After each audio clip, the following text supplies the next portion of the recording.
নমস্কার বন্ধুরা, সবাই কেমন আছেন? আশা করছি সবাই ভালো আছেন। আমার চ্যানেলে সবাইকে স্বাগত। আর আজ আমি নিয়ে নিয়েছি কড়াই শাক। কড়াই শাক এই শীতের দিনেই কড়াই শাকটা পাওয়া যায়, খেতে খুব ভালো লাগে। এই কড়াই শাক দিয়ে আজকে একটা দুর্দান্ত স্বাদের রেসিপি বানাবো। তার জন্য কড়াই শাকগুলোকে আগে বেছে নেব। আমার চ্যানেলে যদি কেউ নতুন হয়ে থাকেন, নতুন বন্ধু, তাহলে আমার চ্যানেলটিকে সাবস্ক্রাইব করে পাশে থাকবেন। আর আমার চ্যানেলের পুরনো বন্ধুদেরকে আমার পাশে থাকার জন্য অসংখ্য ধন্যবাদ। তো এখন আমি এই শাকগুলোকে বেছে নিচ্ছি।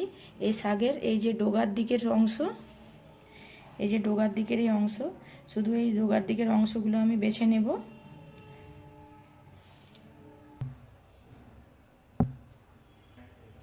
এই যে শাকটা নিয়েছি, এই যে শাকের এই যে ডগার দিকের এই অংশটা, এই অংশটা আমি এইভাবে, এই যে শুধু ডগার দিকের এই অংশটাই আমি নেব।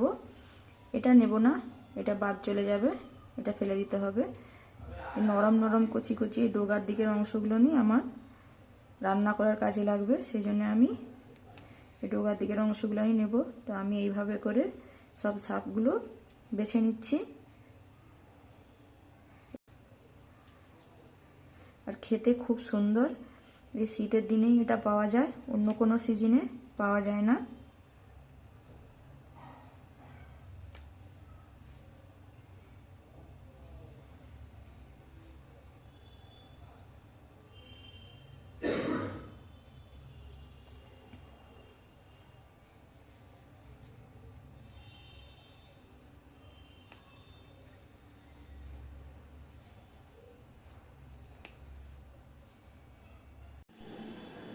সব শাকগুলোকে আমি এখানে ভালো করে বেছে নিয়েছি,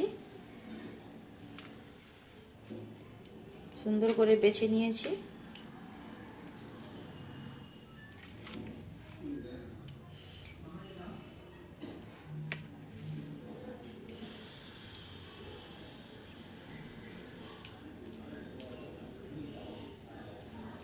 এই শাকগুলোকে এবার একটু ছোট করে কুচি করে নেব, দিয়ে ভালো করে ধুয়ে নেব। শাকগুলোকে আমি এখানে ভালো করে ছোট করে কুচি করে নিয়েছি, আর শাকগুলোকে ধুয়ে নিয়েছি।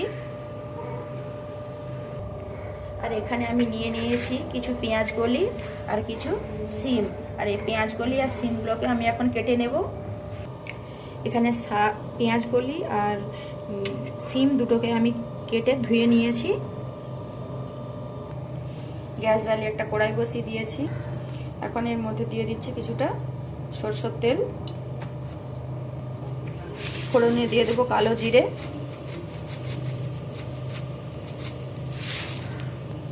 আর দিয়ে দেবো দুটো কাঁচা লঙ্কা। ফোড়নটা ভাজা হয়ে গেলে এর মধ্যে দিয়ে দেবো কেটে রাখা সিম।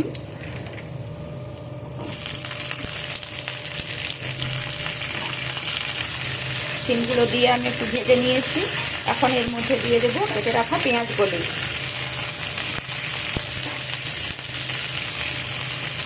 দিয়ে দুটোকে একসাথে ভালো করে ভেজে নেব।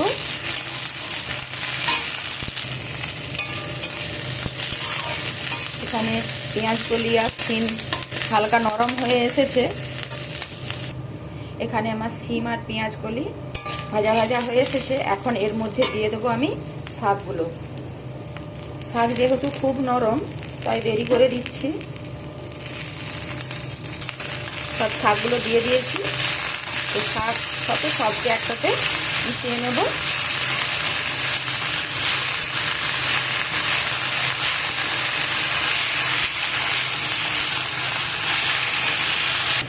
দেখুন বন্ধুরা, শাকটা কত কমে গেল।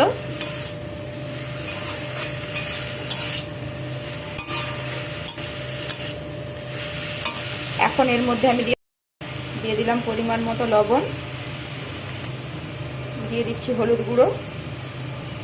এই সব কিছুকে আবার ভালো করে মিক্স করে নেব।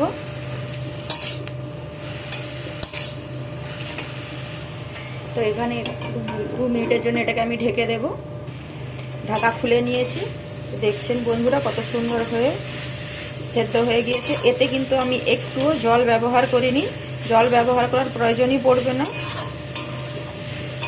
আর গ্যাসের আঁচটাকে অবশ্যই লো করে দেবেন যখন আপনি ঢাকা দেবেন। খুব সুন্দর খেতে লাগে আর খুব সিম্পল একটা রেসিপি। তো আমার এখানে কড়াই শাক ভাজা একদম রেডি। তো কার কার এরকম হালকা রেসিপি, একদম সহজ রেসিপি পছন্দ আমাকে অবশ্যই কমেন্ট করে জানাবেন। আর কে কে এইভাবে করে খেয়েছেন শাক ভাজা তাও আমাকে কমেন্ট করে জানাবেন। তো আমি এটাকে এখন নামিয়ে নিচ্ছি। আমার রেসিপি যদি আপনাদের ভালো লেগে থাকে তাহলে লাইক করবেন, কমেন্ট করে সাবস্ক্রাইব করে পাশে থাকবেন।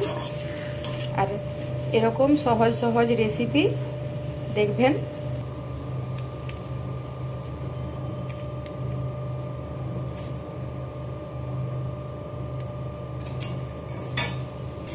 এরকম সহজ সহজ রেসিপি পেতে আমার চ্যানেলটিকে অবশ্যই সাবস্ক্রাইব করে রাখবেন। আপনারা হয়তো অনেকভাবে বিভিন্নভাবে বিভিন্নজন রান্না করেছেন, এভাবে একবার রান্না করে খেয়ে দেখবেন, ভীষণ সুন্দর লাগে। আর গরম গরম ভাতের সাথে তো খুবই ভালো লাগে। আমার তো ভীষণ প্রিয়, আশা করছি আপনাদেরও খুব ভালো লাগবে। তো এখানেই শেষ করছি। আমার রেসিপি আপনাদের কেমন লাগে অবশ্যই একটি কমেন্ট করে জানাবেন, সাবস্ক্রাইব করে আমার পাশে থাকবেন। সবাই ভালো থাকবেন, সুস্থ থাকবেন।